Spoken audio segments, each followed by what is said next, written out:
કરીને વાત કરીએ છીએ આણ્વીય આનુવંશિકતાને લઈને. આણ્વીય આનુવંશિકતા તરીકે આપણે લાસ્ટ લેક્ચર છે એની અંદર જોઈએ તો ડીએનએ નું બંધારણ છે એ જોઈ ચૂક્યા છીએ. આના ઉપરાંત ડીએનએ છે એની કમ્પેરિઝનમાં આરએનએ છે એનું બંધારણ કેવું છે એ પણ જોઈ ચૂક્યા છીએ. બરાબર છે. અને વચ્ચેની બાજુ કેટલાક એક્સપેરિમેન્ટ્સ આપેલા છે. ફોર એક્ઝામ્પલ ગ્રિફિથનો એક્સપેરિમેન્ટ છે, બરાબર, પછી હર્શી અને ચેઝનો એક્સપેરિમેન્ટ છે, બરાબર. જનનિક દ્રવ્ય તરીકે આરએનએ કરતા ડીએનએ વધારે સ્ટેબલ કેમ છે એના માટેના રીઝન્સ છે એ પણ તમને લોકોને આપેલા છે, બરાબર. Time to time A lectures છે એ પણ રેકોર્ડ થઈને આવી જશે, બરાબર. બટ આજે આપણે વાત કરવાના છીએ આરએનએ વિશ્વ, એટલે કે આરએનએ વર્લ્ડ છે, આના માટે વાત કરવાના છે. હવે જ્યારે ડિબેટ ચાલે છે કે પૃથ્વી ઉપર સૌથી પહેલા આવેલો સજીવ કોણ હતો, બરાબર, તો એને લઈને જ્યારે આપણે વાત કરીએ છીએ ત્યારે આણ્વીય સ્તરે પણ આપણે વિચારવું જોઈએ. તો જ્યારે આપણે એ આણ્વીય સ્તરે વિચારીએ છીએ ત્યારે ઘણા બધા પુરાવાઓ પરથી સાબિત થાય છે કે આરએનએ જે છે એ સૌથી પહેલા જનનિક દ્રવ્ય તરીકે પૃથ્વી ઉપર હાજર હતું.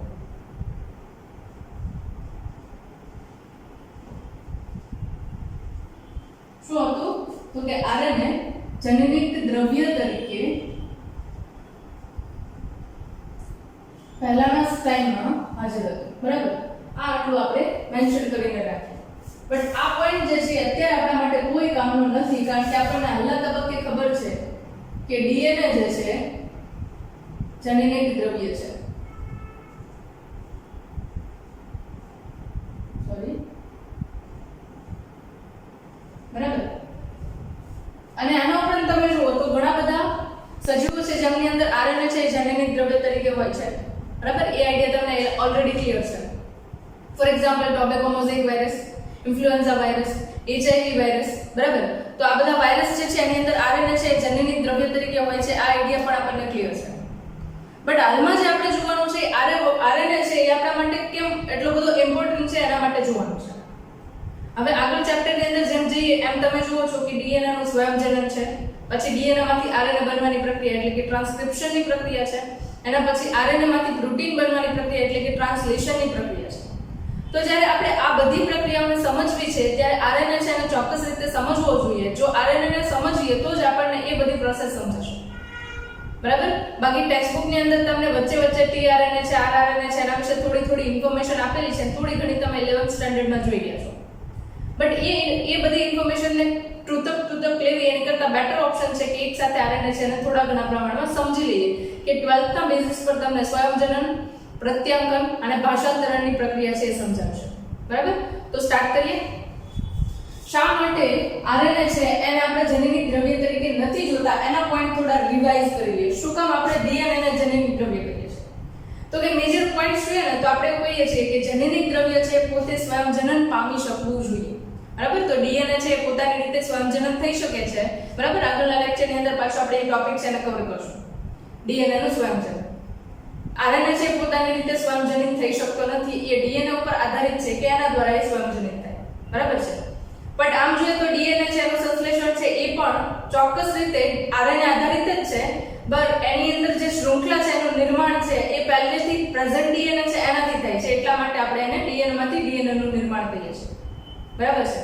અને આરએનએ નું નિર્માણ કમ્પ્લીટલી ડીએનએ જે છે એના ઉપર ડિપેન્ડ કરે છે, એટલા માટે એને આરએનએ માંથી ડીએનએ માંથી આરએનએ બનવાની પ્રક્રિયા કહીએ છીએ, બરાબર. નેક્સ્ટ એના પછી જોઈએ તો રાસાયણિક રીતે અને રચનાત્મક રીતે સ્થાયી હોવું જોઈએ. તો તમે જુઓ છો કે અહીંયા જ્યારે આરએનએ ની સંરચના જોઈએ છે ત્યારે એની અંદર તમે રિબો શર્કરા જુઓ છો, અને એ રિબો શર્કરાની અંદર તમે એવું જુઓ છો કે બીજા નંબરના કાર્બન સાથે OH ગ્રુપ છે, અને આ OH ગ્રુપ છે એ વધારે પડતું પ્રતિક્રિયાશીલ છે અથવા તો એવું ક્રિયાશીલ છે, બરાબર. અને વધારે પડતું ક્રિયાશીલ હોવાના કારણે પોતાની સ્ટેબિલિટી સ્થાયિત્વ છે એને ગુમાવે છે, એટલા માટે એને જનરિક દ્રવ્ય તરીકે કામ કરી શકાય નહીં, બરાબર છે. ઓકે, આના ઉપરાંત જોઈએ તો તમે જ્યારે આરએનએ ની સંરચના જુઓ તો એની અંદર તમે યુરાસિલ જુઓ છો, અને બીજું એક ટેક્સ્ટ બુક ની અંદર નામ આવી ગયું જેને કહેવાય છે 5-methyl uracil. 5-methyl uracil. આ બંને નામથી તમે પરિચિત છો. 5-methyl uracil એટલે બીજું કાંઈ નથી, એ છે થાયમાઇન,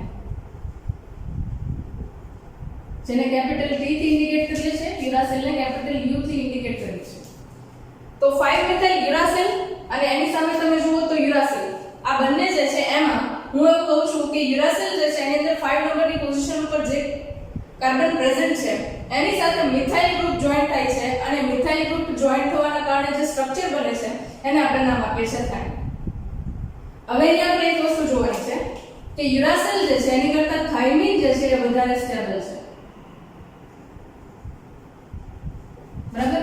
એટલે બીજો પોઈન્ટ એ પણ કહી શકીએ કે ડીએનએ ના બંધારણમાં હાઇડ્રોક્સિલ ગ્રુપ છે એના બદલે ખાલી હાઇડ્રોજન જ પ્રેઝન્ટ છે. સોરી, આરએનએ ના બંધારણમાં હાઇડ્રોક્સિલ ગ્રુપ પ્રેઝન્ટ છે એના બદલે ડીએનએ નું બંધારણ જુઓ તો ત્યાં આગળ ખાલી તમને હાઇડ્રોજન જોવા મળશે કારણ કે ત્યાં આગળ ડીઓક્સી રિબોઝ શર્કરા છે અને અહીંયા આગળ રિબોઝ શર્કરા છે.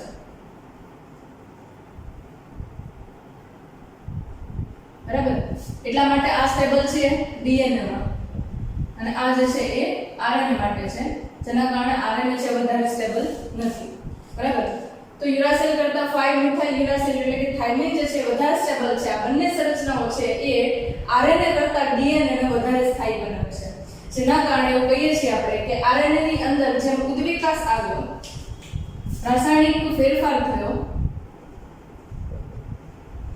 ત્યારે આપણે ડીએનએ ની સંરચના છે એને જોઈએ છે. બરાબર?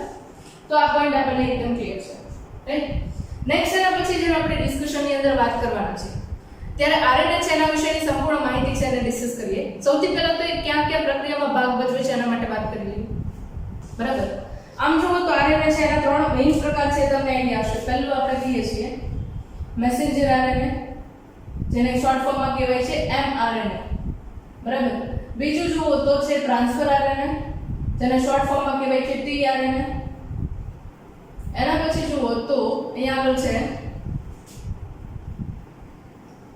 rRNA જેને કહેવાય છે રિબોઝોમલ આરએનએ. બરાબર? એના પછી જુઓ તો જીનોમિક આરએનએ.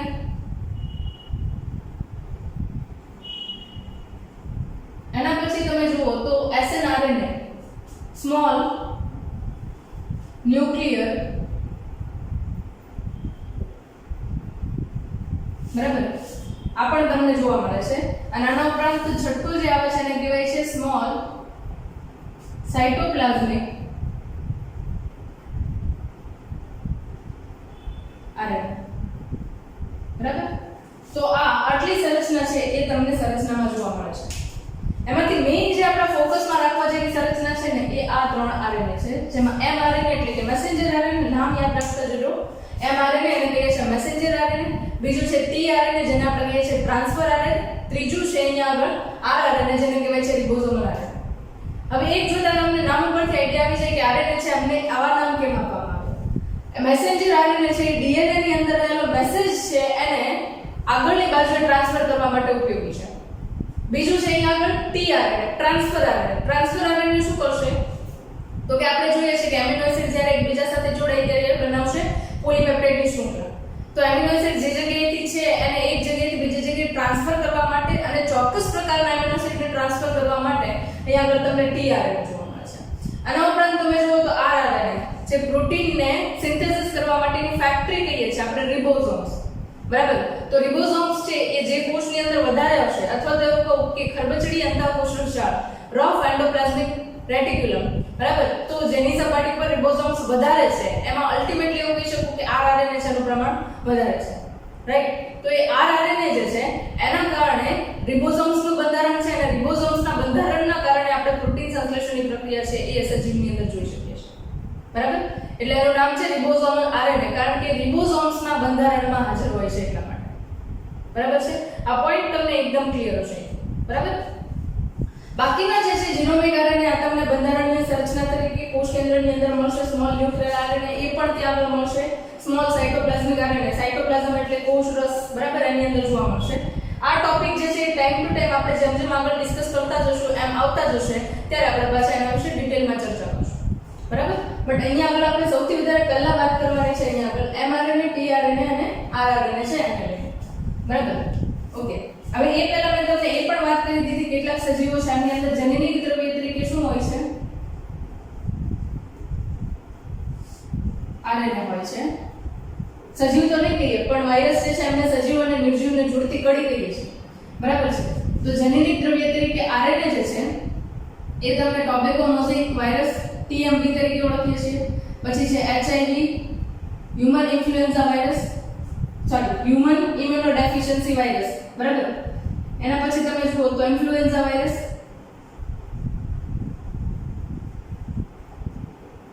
બરાબર. આમના જેનેટિક દ્રવ્ય તરીકે તમે જ્યારે જોવો છો ત્યારે વાયરસ છે એની અંદર RNA છે જેનેટિક દ્રવ્ય તરીકે હોય છે, બરાબર.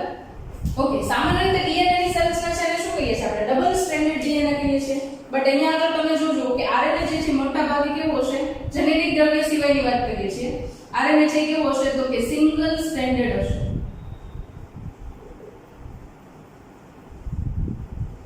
RNA ને આપણે મોટા ભાગે સિંગલ સ્ટ્રેન્ડેડ કહીએ છીએ. પછી ઘણીવાર એ જરૂરિયાત મુજબ ડબલ સ્ટેન્ડર્ડ જોવા મળે છે. ક્યારે એ જરૂરિયાત મુજબ ડબલ સ્ટેન્ડર્ડ જોવા મળશે? ફોર એક્ઝામ્પલ અહીંયા આગળ ટ્રાન્સફર RNA છે, બરાબર. તો એનું બંધારણ તમે જુઓ ને તો કંઈક આ પ્રકારનું એનું બંધારણ હોય છે,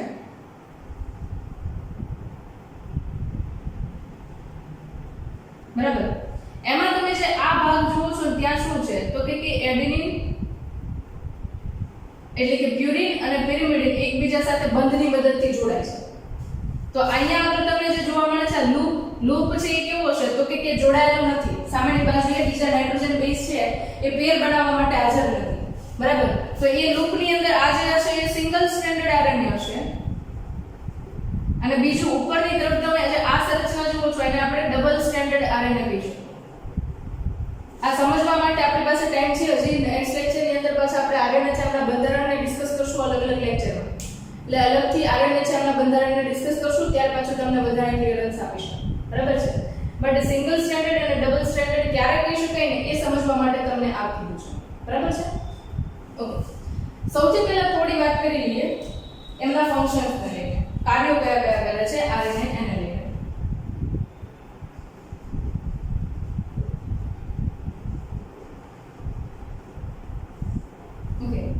આપણે જોઈએ છીએ કે મોટા ભાગની ચયાપચયની પ્રક્રિયા છે, બરાબર, એની અંદર ઉત્સેચકો ભાગ લેતા હોય છે.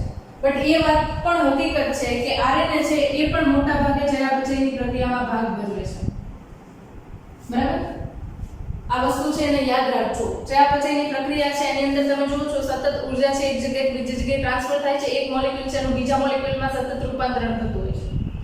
એક કાર્બનિક સંયોજન છે એનું બીજા કાર્બનિક સંયોજનમાં રૂપાંતરણ થતું હોય છે. આ કોષીય સ્તરે જે પ્રક્રિયા ચાલે છે ને એને ચયાપચયની પ્રક્રિયા કહી શકાય, બરાબર છે. પાચનની પ્રક્રિયા ક્યાં થાય છે તો કે એ આપણા પાચન માર્ગની અંદર થાય છે જેની અંદર પોલિમર પદાર્થો છે એટલે કે કાર્બોદિત પદાર્થોમાં પ્રોટીન હોય તો પોલીપેપ્ટાઇડ હોય, બરાબર. એની જેમ તમે જોવો છો તો બધા પદાર્થોની અંદર પોલિમર હોય તો એ પોલિમર છે એને મોનોમરમાં રૂપાંતરિત કરવાની પ્રક્રિયા છે. એ મોનોમર છે એનું આપણા કોષો છે પાચન માર્ગની દિવાલના કોષો એ આરામથી એબ્ઝોર્પ્શન કરી શકે છે. બટ અહીંયા આગળ વાત કરીએ છીએ આપણે ચયાપચયની પ્રક્રિયા માટે. તો ચયાપચયની પ્રક્રિયા છે એક્ઝેક્ટલી શું છે તો કે કોષીય સ્તરે તમે ગ્લાયકોલિસિસની પ્રક્રિયા કહો છો તો એક પ્રકારે ચયાપચયની પ્રક્રિયા છે. એ જ રીતે ક્રેબ્સ ચક્ર કહીએ છીએ તો એ ચયાપચયની પ્રક્રિયા કહી શકીએ. ઓક્સિડેટિવ ફોસ્ફોરાયલેશન છે એ ચયાપચયની પ્રક્રિયા થાય. બીટા ઓક્સિડેશન ઓફ ફેટ એટલે કે લિપિડનું બીટા ઓક્સિડેશન થાય છે તો એ ચયાપચયની પ્રક્રિયા છે, બરાબર છે. તો આ બધી જ જે પ્રક્રિયા છે ચયાપચયની પ્રક્રિયા થઈ. આના ઉપરાંત કોષીય સ્તરે તમે અમુક પ્રકારના પ્રોટીનનું નિર્માણ જુઓ છો તો એ ચયાપચયની પ્રક્રિયા છે. અંતઃસ્રાવ બનવાની પ્રક્રિયા કોષીય સ્તરે જોઈએ છે, કોષની અંદર થતી જોઈએ છે તો એક પ્રકારે ચયાપચયની પ્રક્રિયા છે. તો ઘણી બધી ચયાપચયની પ્રક્રિયાની અંદર મેટાબોલિક પ્રોસેસની અંદર તમને આ RNA છે મુખ્યત્વે કાર્ય કરતો જોવા મળશે, બરાબર. એના પછી તમે જુઓ તો એ ઉત્સેચક તરીકે પણ વર્તે છે. આ એક નવું છે તમારા માટે. મોટાભાગે તમે એવું જોતા હતા કે પ્રોટીન જે છે એ ઉત્સેચક તરીકે કાર્ય કરતા હોય છે, બરાબર છે. અને આપણે એવું પણ સમજ્યા છીએ કે પ્રોટીન જે છે એ ઉત્સેચકો બનાવવા માટે હાજર હોય છે. અથવા તો એવું કહું કે બધા જ ઉત્સેચકો છે પ્રોટીન છે બટ બધા જ પ્રોટીન છે એ ઉત્સેચક નથી. આવું એક સેન્ટેન્સ તમે ચેપ્ટર નંબર 9 ની અંદર 11 માં જોઈ લેશો, બરાબર. બે સેન્ટેન્સનો મીનિંગ અલગ છે એ પાછું ત્યારે ત્યાં જોશું. બટ મારો કહેવાનો મીનિંગ એવો છે કે એવું જરૂરી નથી કે બધી જ પ્રક્રિયાની અંદર ઉત્સેચક તરીકે પ્રોટીન જ હાજર હોય. ઘણી બધી વાર અહીંયા આગળ રાઇબોઝાઇમ્સ તરીકે પ્રોટીન્સ છે ઉત્સેચકો આવેલા હોય છે જે અહીંયા આગળ ઉત્સેચક તરીકે વર્તીને ઘણી બધી ચયાપચય પ્રક્રિયાનો વેગ છે વધારવાનું કામ કરે છે. ઉત્સેચકનું મુખ્ય કાર્ય આપણને ખબર છે કે કાઇનેટિક એનર્જી છે એને ઓછી કરવી, એક્ટિવેશન ઉર્જા એટલે કે સક્રિયકરણ ઉર્જા છે એને ઓછી કરવી અને પ્રક્રિયાનો વેગ વધારવો આ ઉત્સેચકનું મુખ્ય કાર્ય છે. આ પણ તમે ચેપ્ટર નંબર 9 સ્ટાન્ડર્ડ 11 ની અંદર જોઈ લેશો, બરાબર છે.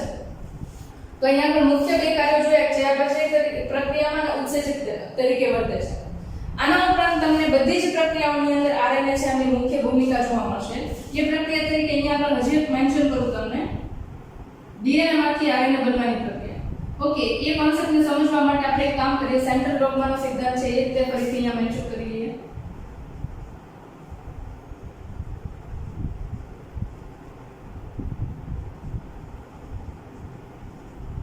સાયન્ટિસ્ટને યાદ કરી લઈએ. સેન્ટ્રલ ડોગ્માની પ્રોસેસ છે મધ્યસ્થ પ્રણાલીને સમજવી હોય તો ફ્રાન્સિસ ક્રિક છે એમને યાદ કરવા ખૂબ જરૂરી છે, બરાબર?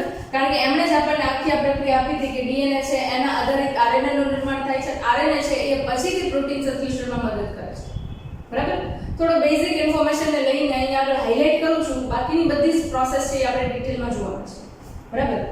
હવે તમને ખબર છે કે ડીએનએ માંથી ડીએનએ બનવાની પ્રક્રિયા થાય છે એને આપણે કહીએ છીએ સ્વયંજનન એટલે કે રેપ્લિકેશનની પ્રક્રિયા, બરાબર? એના પછી ડીએનએ માંથી આરએનએ બનવાની પ્રક્રિયા છે એનું નામ પણ તમને ખબર છે જેને આપણે કહીએ છીએ પ્રત્યાંકન, બરાબર? અને આરએનએ માંથી પ્રોટીન બનવાની પ્રક્રિયા છે એ પણ તમને ખબર છે એને આપણે કહીએ છીએ ભાષાંતરણ, બરાબર? આને કહેવાય છે ટ્રાન્સક્રિપ્શન અને આને કહેવાય છે ટ્રાન્સલેશન.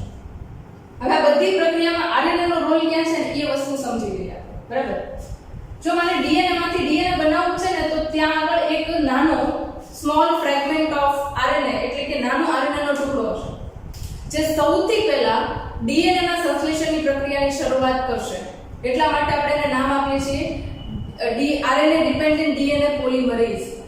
આરએનએ હશે તો જ ડીએનએ પોલિમરેઝ ઉત્સેચક છે એ કામ કરી શકશે, એટલા માટે એનું નામ આપીએ છીએ RNA dependent DNA polymerase enzyme, બરાબર? એ સ્વયંજનનની પ્રક્રિયા વખતે આવશે ત્યારે હું પાછું તમને કરાવીશ, બટ પોઈન્ટ તમે યાદ રાખી દેજો. પહેલો કયો કીધું આપણે? તો કે આરએનએ આધારિત ડીએનએ પોલિમરેઝ.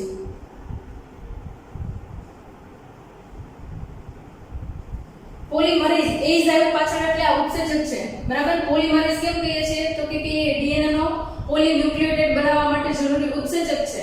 એટલે ઇન શોર્ટ તમને કહું ને તો આપણે એવું જોયું હતું કે એક સુગર છે એની અંદરથી બંધ છે બીજા સુગર સાથે બનાવવાનો હોય છે, જેમાં વચ્ચેની બાજુએ ફોસ્ફેટ મોલેક્યુલ હોય છે. એક સુગરનો ત્રીજો કાર્બન બીજા સુગરનો પાંચમો કાર્બન છે એ બંનેની વચ્ચે સતત બંધ બને છે, બરાબર? તે બંધ બનાવવા માટે જે જરૂરી છે એ કોણ છે તો કે ડીએનએ પોલિમરેઝ એન્ઝાઇમ છે એ વર્ક કરે છે. આની સાથે બીજા ઘણા ઘટકો હોય છે પણ મેઈન આપણે કોને કહીએ છીએ? આરએનએ આધારિત પોલિમરેઝને કહીએ છીએ, બરાબર? નેક્સ્ટ એના પછી જુઓ તો ડીએનએ માંથી આરએનએ બનવાની પ્રક્રિયા જેને પ્રત્યાંકનની પ્રક્રિયા કહીએ છીએ, બરાબર? પર્ટિક્યુલરલી ડીએનએ માંથી જે બને છે ને એ એમઆરએનએ છે. કયો બને છે? એમઆરએનએ છે. હવે આપણને ખબર છે કે આ ડીએનએ છે એનો કોઈ ચોક્કસ ટુકડો કે જે કોઈ ચોક્કસ લક્ષણ છે એની અભિવ્યક્તિ છે એને કંટ્રોલ કરે છે. લક્ષણની અભિવ્યક્તિ કંટ્રોલ કરે છે તો એ જ આપણું સ્ટાન્ડર્ડ એક્ઝામ્પલ લઈએ, બરાબર? આંખનો કલર છે, સ્કિનનો કલર છે, બરાબર? તો એ કલર આવશે એના માટે જરૂરી પ્રોટીન કયા છે, એના માટે બીજા જરૂરી એવા ઘટકો કયા છે, અને નિર્માણ કોના વડે પામશે તો કે જેવા પ્રકારનું જનીન ડીએનએ તરીકે હાજર હશે એવા પ્રકારનો એમઆરએનએ છે એ મેસેજને બહાર કોડ કરી લઈ જશે અને એના આધારિત પછી પ્રોટીનનું નિર્માણ થશે. અંતે આપણને કોઈ સ્વરૂપ પ્રકાર છે દેખાતો હશે, બરાબર છે? તો અહીંયા આગળ ડીએનએ માંથી એમઆરએનએ બનવા માટે પણ આરએનએ ની જરૂરિયાત છે, બરાબર? નેક્સ્ટ એના પછી જોઈએ તો આરએનએ માંથી પ્રોટીન બનવા માટે પણ જરૂરિયાત છે. એમઆરએનએ બની ગયો ફોર એક્ઝામ્પલ અહીંયા, બરાબર? આ આપણી સામે એમઆરએનએ હાજર છે જેની અંદર A G C U. યાદ હશે કે આરએનએ ના બંધારણમાં T નહીં આવે, જે આગળ T હશે ત્યાં આગળ શું થઈ જશે? U. થાઇમિન ના બદલે યુરાસિલ હોય છે, બરાબર? A G C U A G C U. આ ધારો કે કોઈ કોડ છે, બરાબર? કોડિંગ સિક્વન્સ છે, બરાબર? કોડિંગ સિક્વન્સ એટલે તો કે આપણે કોઈ મેસેજ જો હોય, બરાબર, જે કોડ લેંગ્વેજમાં હોય. તમે મૂવીઝ ને એવું બધું જોતા હશો જેની અંદર કોડિંગ સિક્વન્સમાં કોઈ મેસેજ છે એને પાસ આઉટ કરવામાં આવે જેના કારણે ઇન્ફોર્મેશન છે લીક ન થઈ જાય અને લીક થાય તો તે ડીકોડ કરવામાં ટાઈમ લાગે, બરાબર છે? તો એ જ પ્રકારે અહીંયા તમે જનીનિક દ્રવ્ય જોવો છો તો એની અંદર પણ કોડિંગ સિક્વન્સની અંદર માહિતી છે એનો સંગ્રહ થાય છે. અને કોડિંગ સિક્વન્સ ક્યાં હોય તો કે ડીએનએ ના બંધારણમાં જ હોય. આપણે જોઈએ છે કે AGCT એવી રીતે બંધારણ બનેલું છે તો એની સામે પ્રતિ સમાંતર રીતે જે બેઝ જોડાઈ શકે છે એના આધારે આખી શૃંખલા બનતી હોય છે, બરાબર? તો એ શૃંખલાને અકોર્ડિંગ ધારો કે આ એમઆરએનએ બની ગયો છે તો mRNA છે એની ઉપર 3 ન્યુક્લિયોટાઇડ છે એના આખા કોડ બને છે જેને જેનેટિક કોડ કહેવાય છે, બરાબર, જનીનિક સંકેત કહેવાય છે.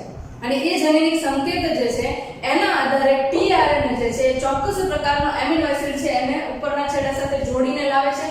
અને રિબોસોમલ RNA છે, બરાબર, જે રિબોસોમ્સના બંધારણમાં હાજર હોય છે, બરાબર, એની મદદથી આખા પ્રોટીન સંશ્લેષણની પ્રક્રિયા છે એ તમને થતી જોવા મળે છે, બરાબર.